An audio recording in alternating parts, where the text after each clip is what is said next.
what I remember back then is, this is comical, but when we had snow, 303 is where we live, and the street would be covered with snow, and ODOT did not take care of the snow at that time. So our neighbor happened to have what we call a snowmobile. And he would come over to see Heather and say, Heather, do you need any milk or eggs or bread? And he would take the snowmobile down to the Hinckley grocery store, which is now the barber shop.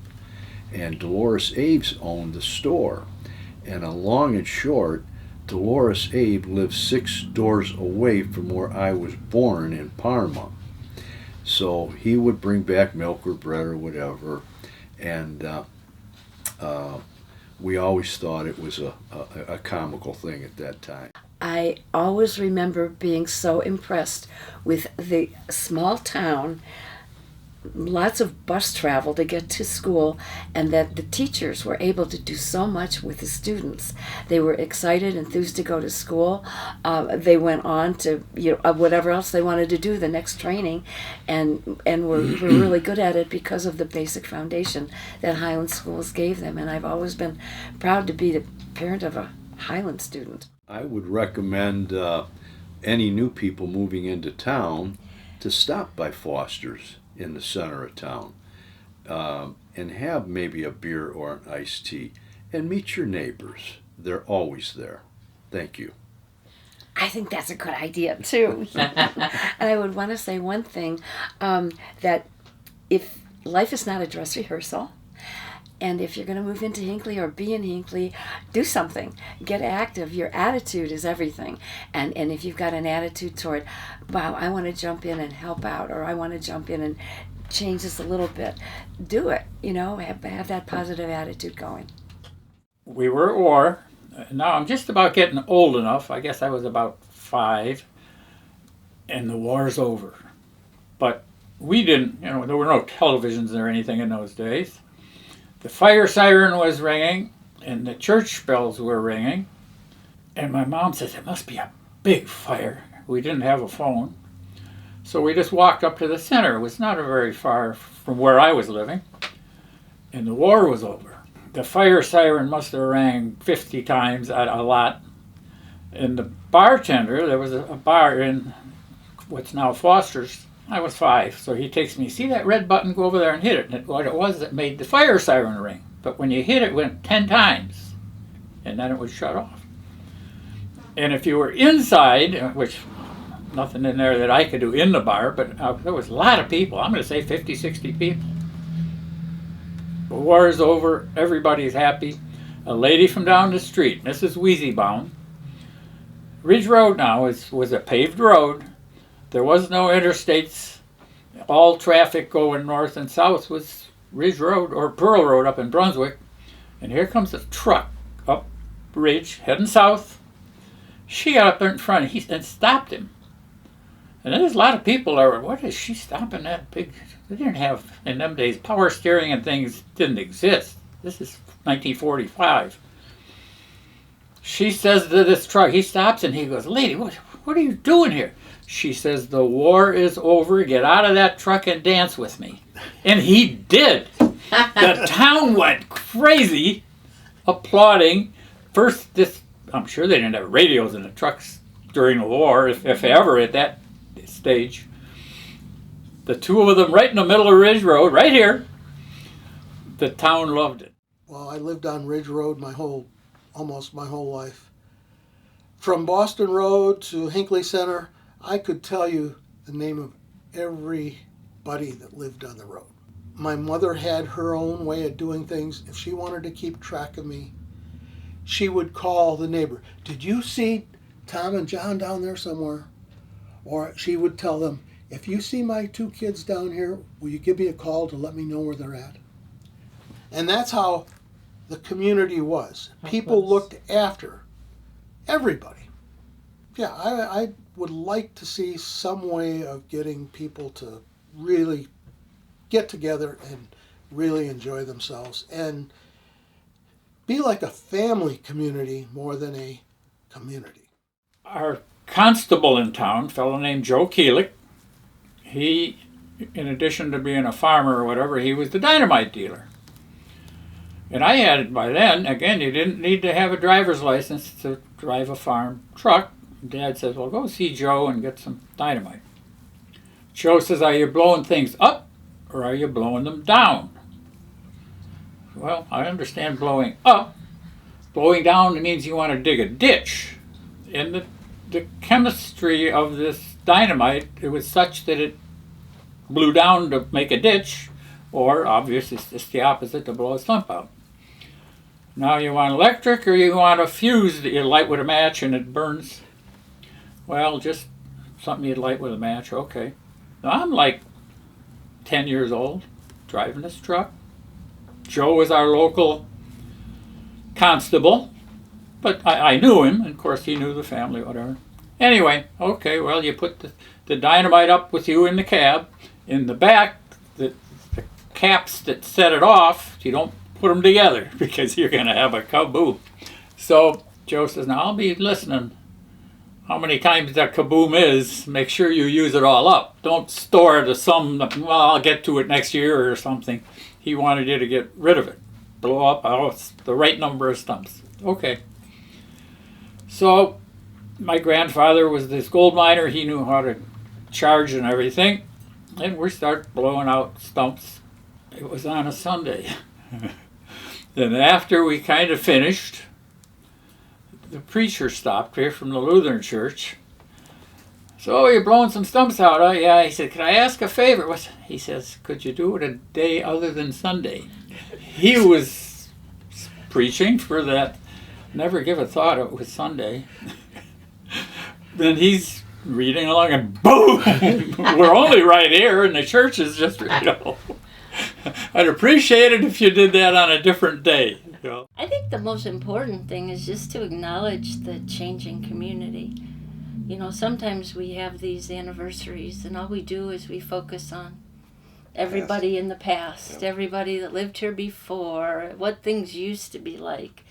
And not intentionally, but sometimes I think it leaves new people out. So I think it's important to look forward and think what we want it to look like with everyone here. When I was in high school, my dad bought me a stick shift car. I think it was a Monza or something, Chevy Monza.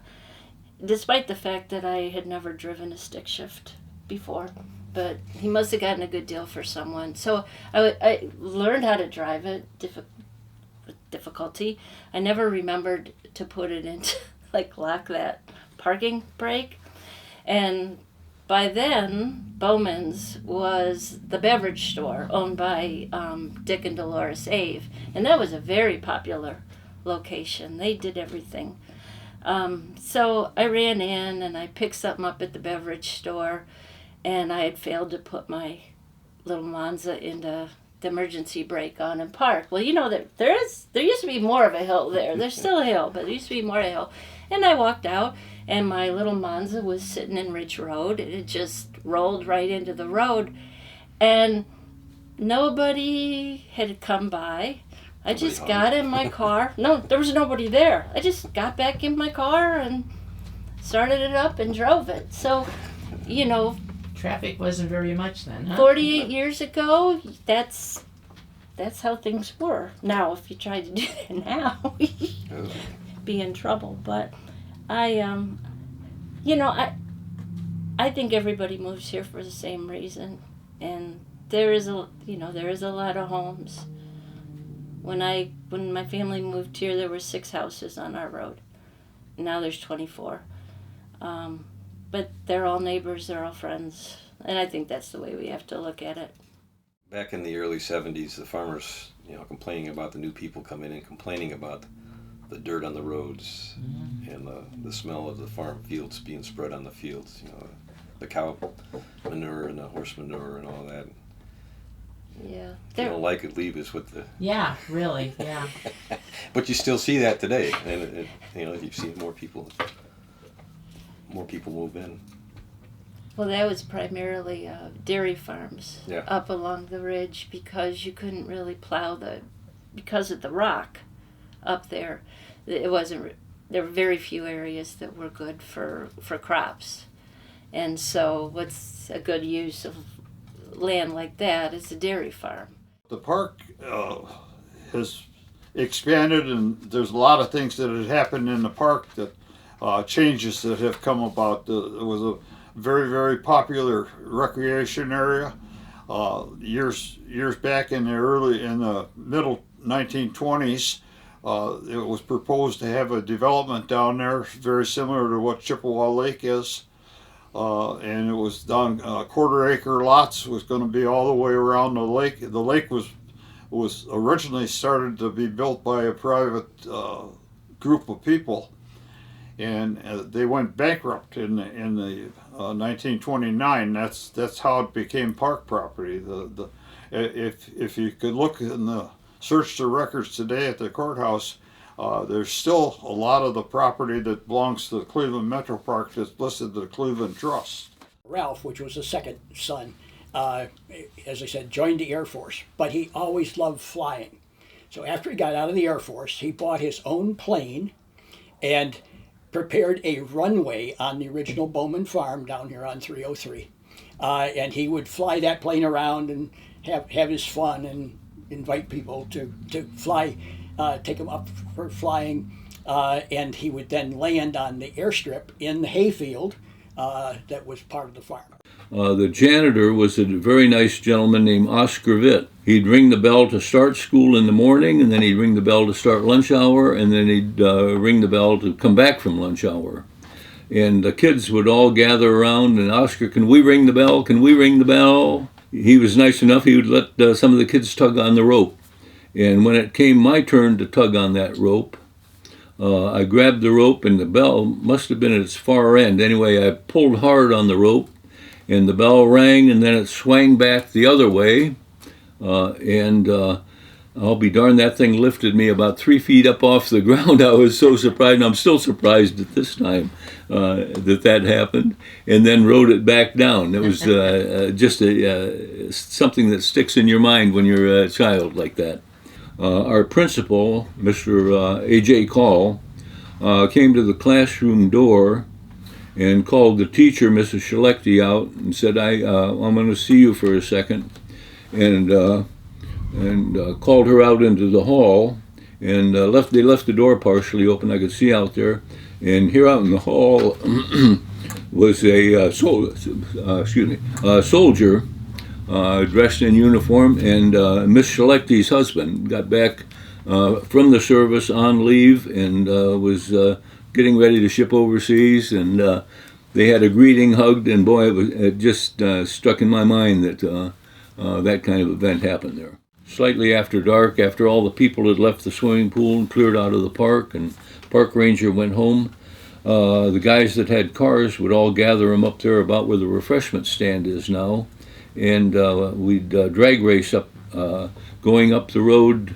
going east up to about the first turnoff, and we'd eventually find out who had the fastest car in the group. We peeled a lot of rubber off there on the roads in those days. Those cars were all standard shift, and you could squeal the tires in all 3 gears if you really went after it.